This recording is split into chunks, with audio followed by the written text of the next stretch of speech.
Hello guys, তোমরা সবাই কেমন আছো? আমি তো বেশ ভালো আছি। আর আজকে সকালবেলা উঠে পড়েছি। আজকে সকাল সকাল উঠেছি কারণ আজকে আমার ট্রেন রয়েছে 7:30টার সময় দার্জিলিং মেল।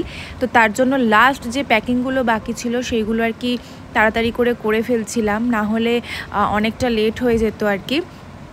আর এই যে দেখতে পাচ্ছ যে হারটা, এটা হচ্ছে আমার শ্বশুর নিয়ে এসছে দেওঘর থেকে। আমার শাশুড়ি এটা আমাকে দিয়েছে, পড়লে অবশ্যই তোমাদের সাথে শেয়ার করব।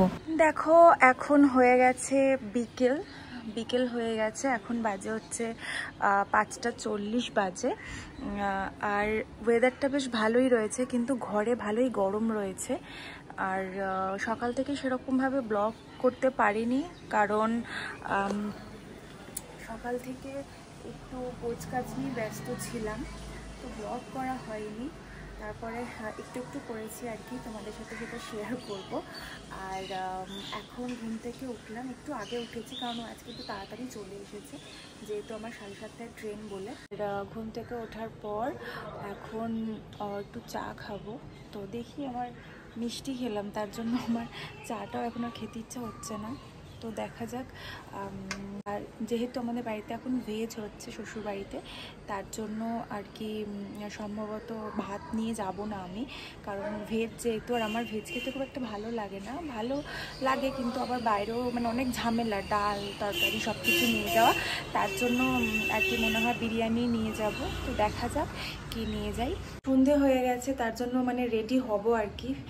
ভাবলাম যে সন্ধেটা দিয়েই দিই, দেরি করলাম না জানো তো, ঝটপট করে সন্ধেটা দিয়ে দিলাম কারণ সন্ধে হয়ে গেছে। তো তার জন্যই ভাবলাম যে সন্ধেটা আর দেবো না কেন, তো দিয়েই দিলাম আর কি। দেখো আমি একদম রেডি হয়ে গেছে, এবার শুধু বেরোনোর অপেক্ষা। 8 ঘন্টা মতো সময় রয়েছে, তাই ভাবলাম যে কি করবো বুঝাচ্ছি না। ও একটু বেরিয়েছে, একটা কাজ রয়েছে, আমাকে বললো যে তুমি রেডি হয়ে থেকো, আমি কাজটা সামলে আসছি। তো এখন বাজে হচ্ছে 7টা, তোমাদেরকে বললাম। তো এখন আমার আর চা খেতে ইচ্ছা করছে না, যদি চা খেতে হয় তাহলে মানে ট্রেনে খেয়ে নেবো, এখানে আর ইচ্ছা করছে না আমার আর খেতে।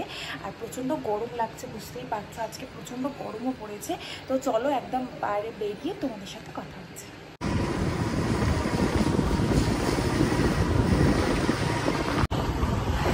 এখন বেরিয়ে পড়েছি, আর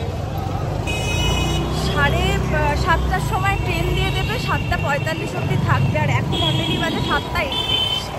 ঠিক আছে, মানে পিছনে এইভাবে তারা দিয়ে প্রত্যেকবারই যায়।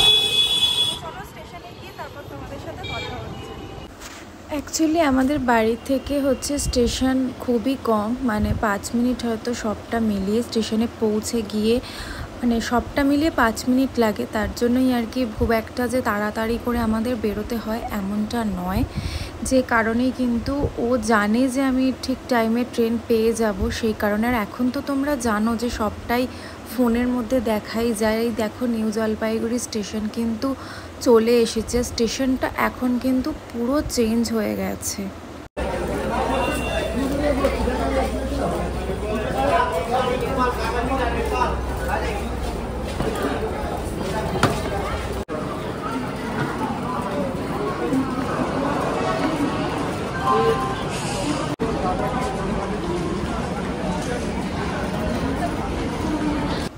তো 3 নম্বর প্ল্যাটফর্মে দিয়েছিল। আর দেখো আমি কিন্তু বসেও পড়েছি, আমার পড়েছিল সাইড লোয়ার, যেটা আমার সব থেকে প্রিয় একটা সিট।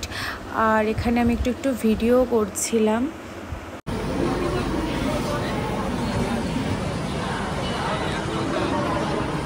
দার্জিলিং মেল নিয়ে তো কিছু বলারই নেই, খুবই ভালো এবং পরিষ্কার পরিচ্ছন্ন, সুপার ফাস্ট এক্সপ্রেস। তারপরে ট্রেন ছেড়ে দিয়েছিল, কিছুক্ষণ পর আমি কিন্তু খাওয়া শুরু করে দিয়েছিলাম। আমার শ্বশুরমশাই বিরিয়ানি এনে দিয়েছিল, তো সেটাই কিন্তু আজকের আমি ডিনার করেছি। আর বসেই ছিলাম, বোর হচ্ছিলাম, ভাবছিলাম কি করব। তো তারপরে ভাবলাম যে চলো শুয়েই পড়ি, কারণ ঘুমও পেয়ে গেছিলো আমার, তো তার জন্য আমি ঘুমিয়ে পড়েছিলাম। আর সকালবেলা উঠে এত সুন্দর মানে সকালটা দেখতে লাগছিলো। অ্যাকচুয়ালি এত সকালে তো ওঠা হয় না, 5:30টার মধ্যে দার্জিলিং মেল কিন্তু শিয়ালদা স্টেশন ঢুকিয়ে দেয়। তো সেই কারণে এটা হচ্ছে দমদম স্টেশন, এটা আমি একটু ক্যাপচার করছিলাম আর কি।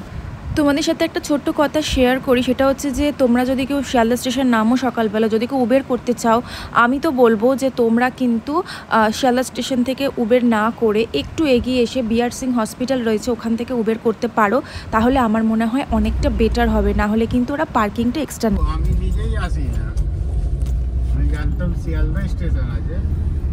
আজকের ব্লগটা এত অবধি ভালো লাগলে চ্যানেলটাকে সাবস্ক্রাইব করে